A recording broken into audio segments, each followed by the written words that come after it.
Hey guys, it's Lisa Merrill, the Tomato Man's daughter, here at the Old Home Place Farm in Tulsa, Oklahoma. And today, Molly and I are doing some TMD tips. And today's tips are working with our seedlings that we started 2 weeks ago. You may remember our video. Hopefully, if you haven't, you need to watch that one first. So we're going to transplant these little seedlings into their own pots so that they can root and eventually end up in our garden for our fall planting. So we're going to come over here and I'm going to talk about the soil for a minute. Tomato plants take a really neutral soil, so you don't want it to be too acidic.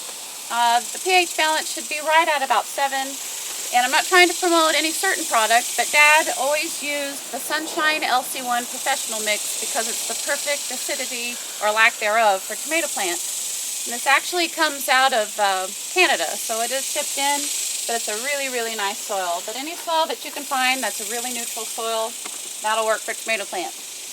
Alright, so we sell the tomato plants here at the farm, the heirloom plants. So I do mine in flats of 32, and this is a 3-inch pot, which tends to be a really nice size for these tomato plants. And I have a little contraption over here that I have a bunch of soil in, and I build all these flats, and we want it to be a really nice consistency where it's not too tight, but also not too loose.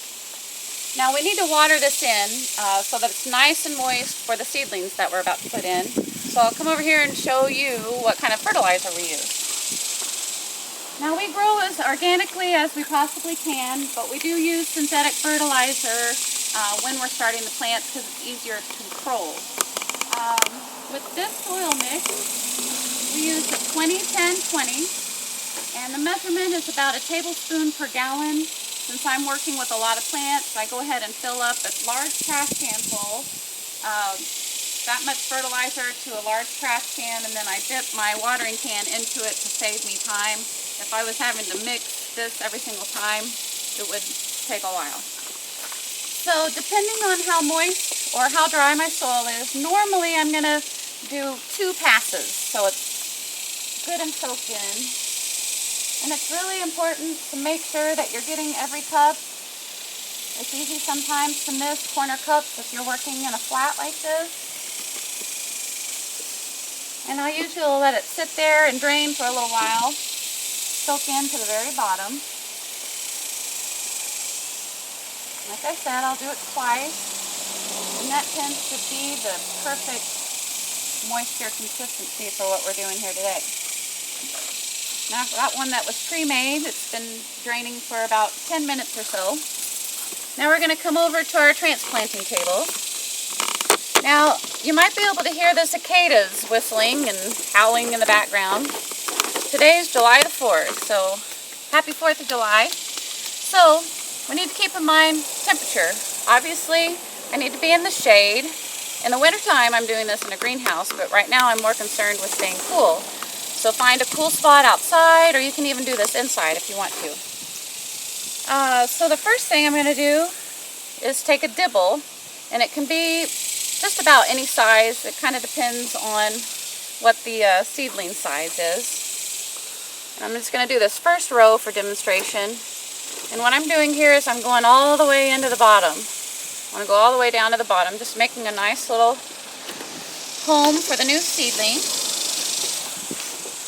Alright, okay, so don't freak out when I do this because it's not going to hurt the tomato plants, but you can see I've seeded them out all together here and germinated them in the house. Now I'm just going to dig my hand in there, get to the bottom of the roots, and then literally just, look at that, just rip them out.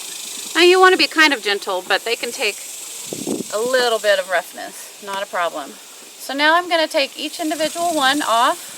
We've got a little bit of root hanging down here. Now tomato plants have little fuzzy stems, and the fuzz on the stems when they're underneath the soil line will turn into roots. So I'm going to go deep with this. Can you see the little fuzzies? Yeah, okay, good. Alright, so I'm just going to place that down in there into the little hole that we just made, and then I'm going to take my fingers and just tuck it in. Now I want full soil contact, but I also don't want to press really, really hard. If I press hard, those roots aren't going to be able to grow, but you do want 100% contact. Now can you see this little seedling head right here? That was the actual seed that the plant popped out of.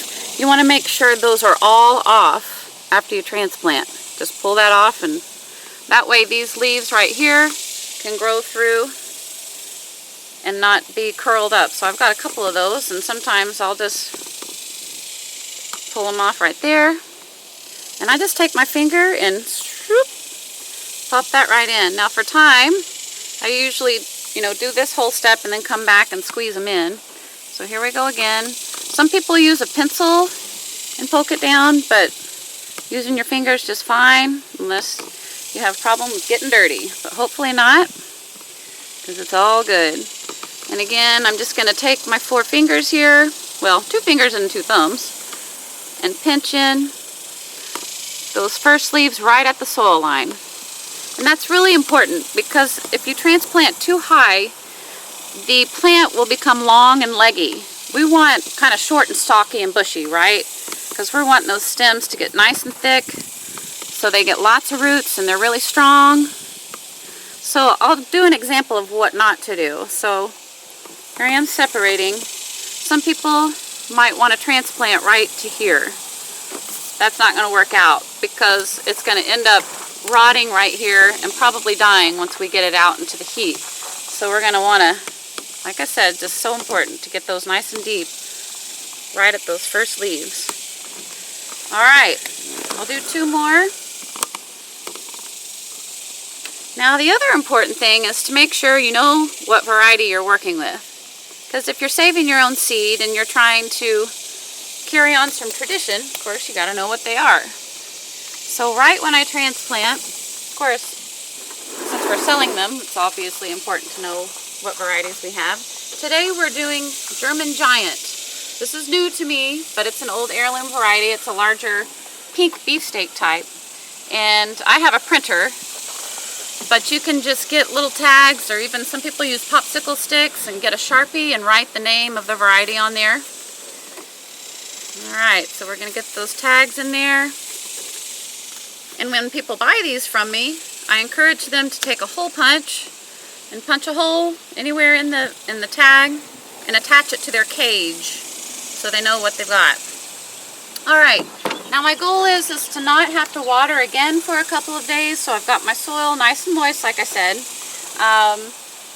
And now I'm going to set these over in a nice shady place, because we're working with 95-degree temperatures, even in the shade, so I definitely don't want sun hitting them for 2 days. After 2 days, bring them out to the sun immediately, and you want them to be in the wind so that they get nice and acclimatized to our environment.